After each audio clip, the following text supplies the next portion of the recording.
छेड़खानी। अरे ए बाबू का हो का बुझलो सब बुझाता लाखों के हबे बाबू हमर जवानी पटब नाही जानी कर छेड़खानी। सुना कला तू प्यार काहे? हम बनब भातार काहे खात बाड़ू भौआ हो हई चमार के बेटौआ हो अच्छा काहे खात बाड़ू भौआ हो हई चमार के बेटौआ हो ठीक बा।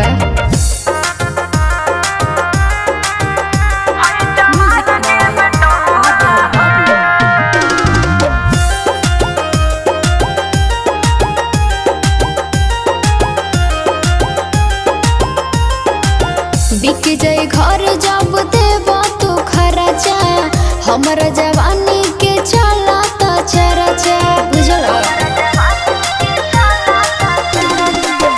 हई चमरान नहीं रुपया हो कमबा शेरनी बना के रखब इतना हो दामबा सुनो अरे ऐसे न सजी सवारीला हम कितना के मेकअप करीला।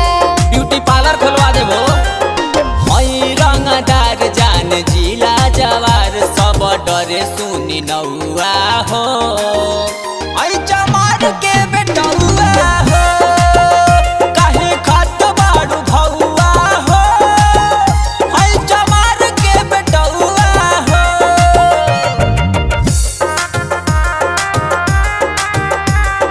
Music by Adya Babu.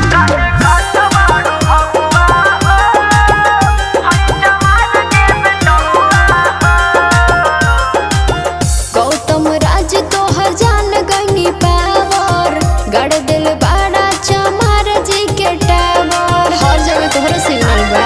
अरे उ तो बटले बा परब तू राजपुरा देखी जमाना से रहवे सुना मोरू राज दीवाना घर से विकास नहीं डरब हो साथे रहब जियब मरब हो। दिन रात देखी हम तोहके नीरे की सुती लेके फोटौआ हो